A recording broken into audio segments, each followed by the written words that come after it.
Ümumiyyətlə, kiminsə kafir, kiminsə qeyri-kafir olma damğasını vurmaq kimin ixtiyarına verilib ki, günahkar saydığımız kimsələrin Allahın buyruqlarına əməl etməmələrinə görə çox təəccüblənirik. Çox zamanda niyə namaz qılmır, niyə oruç tutmur, niyə belə geyinir, niyə belə deyir, niyə belə edir, niyə belə etmir və s. kimi gileylər və deyimlərlə onları qınayırıq. Amma gəlin görək, biz özümüz nə dərəcədə Qur'ana tabi olub onun dediklərini edirik.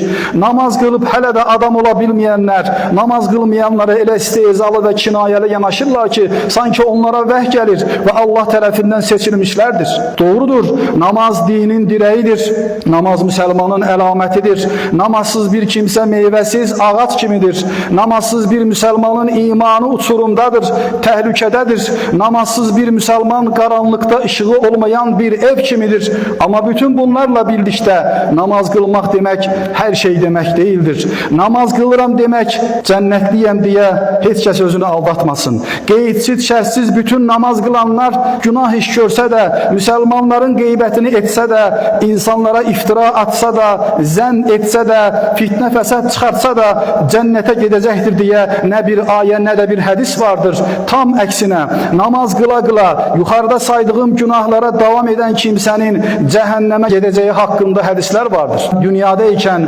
namazını qılan, orucunu tutan, zəkatını verən, bununla birlikdə bunun qeybətini edən, kiminsə malını qəsb edən, qanını tökən kimsənin əsl müflis olduğunu, cəhənnəmə gedəcəyini Peyğəmbərimiz sallallahu aleyhi və səlləm bizə bildirmişdir. Uca Allah buyurur, həqiqətən namaz çirkin və pis əməllərdən çəkindirər. Elə isə namaz qıla-qıla kimlərinsə qeybətini edirsənsə, kiməsə iftira atırsansa, çirkin və pis işlərini davam etdirirsənsə, özündən başqa heç kimi bəyənmirsənsə, zənn etməyə davam edirsənsə, müsəlmanların eyib və qusurlarını araşdırırsansa, insanlara yuxarıdan aşağı baxırsansa, deməli sən də uca Allahın bəhs etdiyi o namazı qılmırsan, deməli sən də günahkarsan, uçurumun kənarındasan. Möhtərəm möminlər, elə isə cənnətə girməyi haqq edən həqiqi mömin, həqiqi müsəlman kimdir? Həqiqi möminin xüsusiyyətləri nələrdir? Həqiqi mömin, həqiqi müsəlman